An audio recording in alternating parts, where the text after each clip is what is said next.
Wolfpack wrestling fans, welcome to a brand new episode of the Pack Mentality Pop-Ins podcast, episode 119. We are presented, as always, by the Wolfpack Wrestling Club, joined by the head coach of the Wolfpack, Pat Popolizio. Pat, same intro every time, I think. I don't even switch it up anymore. I love it.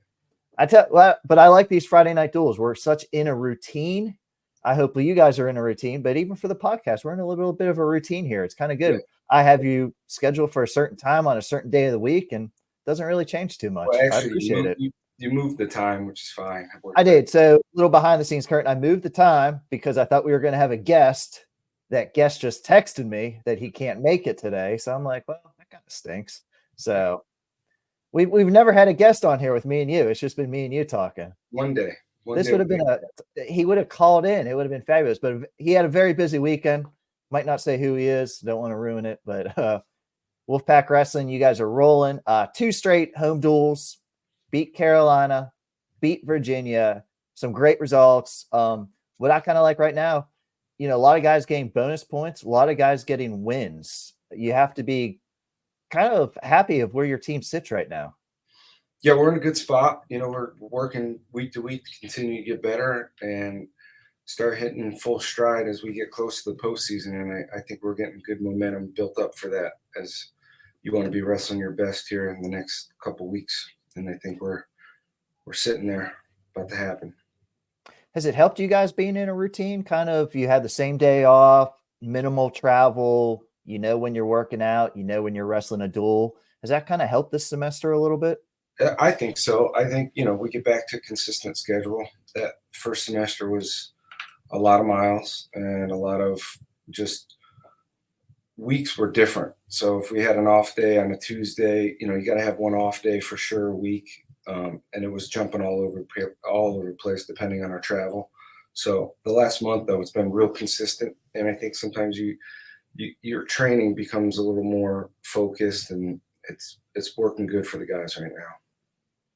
Like I said, beat Carolina 33-6, beat Virginia 38-3. But the stat I like most, I think it was you guys have won 17 of those 20 matchups. Guys take a lot of pride, not only winning a conference matchup, but winning these at home and getting some bonus points. Guys have been putting on a show lately. They've been wrestling aggressive, and it's something we've been preaching and working on. And, as you get to the postseason, those bonus points, especially in the national tournament, those points aren't easy to get. So, if you look at the teams that are historically producing, there's a lot of bonus point opportunities in those first couple rounds. So that's something we got to continue to work on and keep doing that. And I think you see that a little more bonus points this year with the 3-point takedown. Working out the 3-point takedown is pretty nice. I think the crowd has adjusted. I saw some foam fingers last duel. So looks like 3 is here to stay. It's here. It'll be interesting to see if they change that up at all down the road. But yeah. Not change anything in the next month or two. Well, I was going to say, so when a rule change like that happens, is it a year-by-year thing sometimes, or does it have to be established for a couple of years? How are these rules implemented for length of time? I think there is like a certain time frame, and I think it's more than a year. So I'm pretty sure that it's going to be for a little bit, and then they go back, review it, and vote on it again. So, but yeah, I think this is going to stay for a little bit. Besides a step out rule, what else could be done here? Are we going down a rabbit hole if I ask you that? Yeah, you might. Okay. We might have a ton of rules. Okay. No, I think less rules are better. Okay. For people understanding what's going on during a match. Things move fast. There's a lot of things happening in a wrestling match. So the less rules, I think it's the easier it is for people to pick up and understand the scoring. But yeah, that stall calls could be, I don't know. I don't know how you would alter that, but the stall calls, maybe it is a push out. Top or bottom stall calls you talking about? No, on your feet. Stall. Okay. Yeah, I don't know. It would be interesting to see how they would implement that. But I do agree the team point thing is a little wild, taking away points.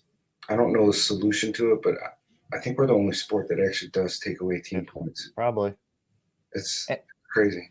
And I think you say that too, because you like to argue a lot. You always kind of get that warning just about every time. Oh, that's free. You get 2 free. But maybe it's a yellow card. We'll go with like soccer. You get a yellow card. Actually, freestyle there's a yellow card. Okay. So maybe it's the same for the guys. Who knows? I play soccer. I got a couple yellow cards. You just know. Yeah, that's your freebie. You can get one. Just got to behave after that. Yep. Indoor soccer has a blue card. It's a 2-minute warning where you have to go off the field. Huh. All right. Well, thanks. So then you play 5-on-4. Do you watch the Super Bowl? I did. Okay. Yep. It was good. What'd you think? Good game? Yeah. Anytime you get to overtime, makes a good game. Rather see that than a lopsided victory. I know you had a bunch of fried food. So have you recovered after this? Sure did. Okay. Don't you worry. Big weekend coming up. You guys are home Friday night against Cornell and then Sunday at Duke, and kind of you guys are stepping out of ACC action here on Friday, but you guys have to remain focused. Duke, Virginia Tech coming up. Got to take care of business against Duke, because the goal here, you guys want to go undefeated in ACC duels.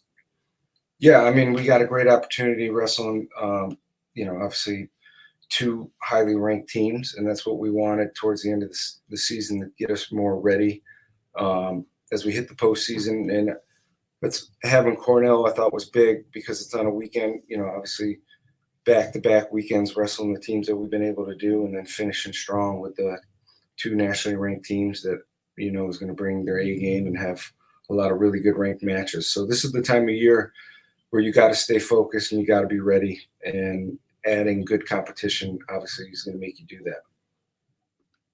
Oh, there, I just put the banner on. So Friday night, number 8 NC State versus number 9 Cornell. Usually don't see many non-conference duels this time of year. How did this duel kind of fall into place? Well, I think they're in a similar boat to us. They've wrestled a really good competitive schedule, and I think a lot of their conference duels started basically the same time ours did, and matching up, the way we are, 2 neck to neck in the rankings and teams, having it at the same time, I think it's going to benefit both teams. And, I think that's something hopefully that they were looking for too, is to get another really good competitive duel as you close in on the conference tournament and the national tournament. And this is, you look up and down the lineup, there's going to be a lot of really good individual matchups, and I think it's going to be really good for our guys and their guys. I was going to say 19 of the 20 probable starters all ranked. So a ton of great matchups. Might hit on a couple here, but well, to ask you, across the bench, you're going to be facing actually 2 of your former athletes. Yes. So we have Donnie Vincent, coached him at Binghamton. Then he was here at NC State as assistant coach. And Nick Wisdowski was a wrestler at Binghamton, at NC State. And you've probably known him since, he was a little toddler. But he was 180 pounds when I first met him. And Quiz, I'll call him out. He's the one that canceled on this. We were going to surprise you and have him call in, but unfortunately, training schedules don't, he's kind of busy with coaching and training himself up there. So yeah, he's getting a dose of reality of what we go through. I texted him back. I said, see what happens when people, you kids. Yes. You're hard to deal with sometimes. Now he's getting that. But so Quiz has been up. Yeah, I think it'll be obviously him coming back here and what he's done for NC State wrestling and the success that he's had, within our program, and what he's done internationally, and, the level Cornell's at that benefited both having Donnie and Nick. Nick obviously wearing the NC State singlet here. Told him our fans are going to be pretty rowdy on him. I said, I don't think you're going to get a whole lot of love on Friday. Little boot. The other singlet now, so it's going to be a little different. Yeah, absolutely. And you're talking about the only bobblehead in NC State wrestling history. I mean, thanks to me, because I set that whole thing up. But yeah, you did a good job with that. And, I know you faced these 2 before, and you face other coaches that you coach with, other student athletes. How is it to face somebody that you're so close with sometimes? Do you? It's a healthy little.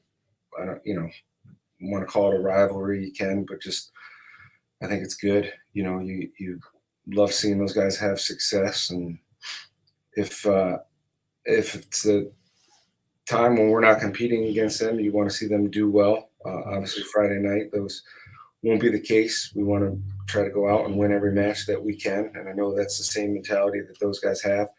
But no, I'm happy and proud to see those guys continue to do very well in their coaching career, and I think it's going to be a healthy little rivalry dual meet that we'll have for 2 hours. We cannot be civil and go at war, and then after that, maybe get a meal together. And Yeah, I was gonna say break some bread afterwards we together. always do. Okay. Yep. Great duel. I mean, everybody's just looking forward to Friday night. NC State obviously very strong, but Cornell very strong. They won the Ivy League. I think they're run 20 of 21 in the Ivy League. But touch on a couple weights here I want to ask you about. You guys specifically, 165, that was kind of something that was a little up in the air. Matty Singleton was the starter last year. He won a world medal over the summer, then had some surgery. The intent was to redshirt him. We haven't seen him in action this year. So what's Matty been doing behind the scenes that fans probably haven't gotten to see too much? Well, he just got cleared about a couple weeks ago, and has been looking really good in the room training. He's obviously put on some size. So I think you'll see him, next weekend? He'll get some action at an open tournament. So it'll be the first time that he'll get to compete this year as a red shirt, and then really just zone in and get ready for the freestyle season for him. But he's been looking really good, and I think you're going to see some great things out of him in the years to come here at NC State. But I think it was much needed, just growth, maturity, getting healthy. He was a little banged up last year, and then it worked out pretty good for him to have a really good summer this past off season, then take care of the injuries that he had, and now get back to 100% and really start training. But I think some great things are in the works for Matty Singleton. So at 165 with him redshirting, left you AJ Kovacs, Matt Fields. You guys were going back and forth through a while. Matty's a lawyer now. Man, I know. So I still got Matt Fields on the mind. Yeah. Oh, Derek Fields. Good. Wow. Talk about a blunder there. I'm not reading anything. I'm just that's good though. I'll keep you honest. Okay. No, I'm glad you caught that mistake. So, but Derek Fields. Yes. Great. I mean, he's off to a 3-0 start in ACC action. Had that great win against Pitt, has come back against Carolina and UVA. So where do you guys stand at 165 now that we're almost I've been very impressed with both Kovacs and Fields. I think those guys did a phenomenal job developing through the year. It was a big question mark for us in the beginning of the season, but both those guys have elevated their game, and both have progressed very well to this point. And I think Derek's got just the way his schedule worked out. They both had really good opportunities to compete against really good guys. And, Derek was able to get some of those higher ranked wins, which people have taken notice. So, yeah, we're sitting pretty at 165, and Derek obviously having those 3 conference wins, I think, put him in a really good spot for us as a program. But still have Kovacs, and I like where we're at, having both those options still. And then kind of the reverse of that, down at 125, it seems you have a little bit of a competition now, and you guys have a decision to make here. You have 2 returning ACC champions at that weight. Camacho came back, got a tech fall against Virginia Tech last weekend, but Trombley has filled in well for him too. That's your second warning. Wait, what did I say? You said Virginia Tech. Oh man. Better not. Yeah, we better edit that part out. Yeah. But tech fall against Virginia. Yeah. Man, yeah, that's 2 stalls or 2 cautions. Right. We got a point on the board. Trombley filled in great against Pitt. He beat the evil Camacho and then got a good win against Carolina. So again, you guys got to make a choice here. We got 3 weeks left before ACCs. What's going on at 125 right now? Well, the good news is we're going to see 2 really good 25-pounders. So we can see where we're at with both guys. I like what I saw out of Camacho last week. I think it worked well, kind of hitting the reset, get his mind refocused, and go back out there and compete the way that he's capable of doing. And you saw that. You go back and look at Virginia's 25-pounders results. He's been pretty competitive with some higher level competition. He's been in a lot of the matches, and to score as many points as Camacho did, I think is a really good sign of what we're looking for and what we need as we hit here towards the end of the season. But yeah, both those guys have had a huge impact on our program over the years. And Trombley last year coming in, making that cut down to 25, and then going out and winning ACCs, I think was huge. And it just speaks to the volume of the type of kids that are within this program. Both those guys are really good at what they do. Trombley's working on his master's here. He's going to eventually go get his doctorate. So it's worked out well for Trombley to be here, get his master's, and move on to the next level of phase of his life. But at the same time, he's having a huge impact, and we've been thankful to have both those guys because it's worked well. You know, when we needed to put in another really good guy, we had that option to do that. So we still got some time, but I like where we're at 25 now. Trent loves to point out that Trombley has the second highest GPA on the team. They're neck and neck. Those guys compete well when it comes to academics. Those two have gone after it for a long time. Yeah, So they've been carrying a lot of weight, as they say. They carry a lot of weight on their shoulders academically here. Up at heavyweight, after the duel against Virginia this past weekend, Owen Treffin, he kind of followed the RTC route that Trumbull and Faison went, got sworn in and all that. And obviously, we've seen Owen on the mat this year come out, score a lot of points, get in that lineup. But behind the scenes, I'm not sure a lot of people knew that he was in the ROTC program and was doing all that as well. Yeah, it's worked out really good, and we've got a great relationship with our ROTC.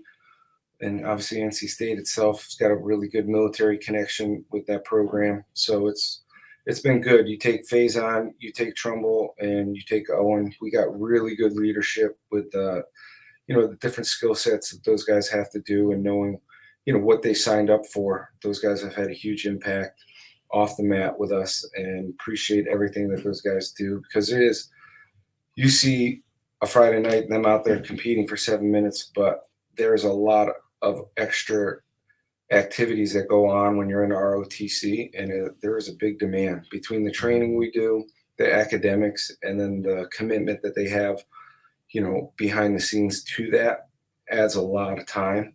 And those guys have done a phenomenal job managing and being super disciplined and still being able to compete at an elite level. It's not an easy thing to do. Pat, this was a fun episode. I only made 2 mistakes. So that's all right. You're usually on. You weren't ready. Here's the thing. I don't work for the institution where you coach anymore. So this is, this was my full-time job, was this podcast. I'm the only one that can hold you accountable. So that is true. I appreciate it. You're quick to point out. A stall button here or an air. Just raise a red flag. But yeah.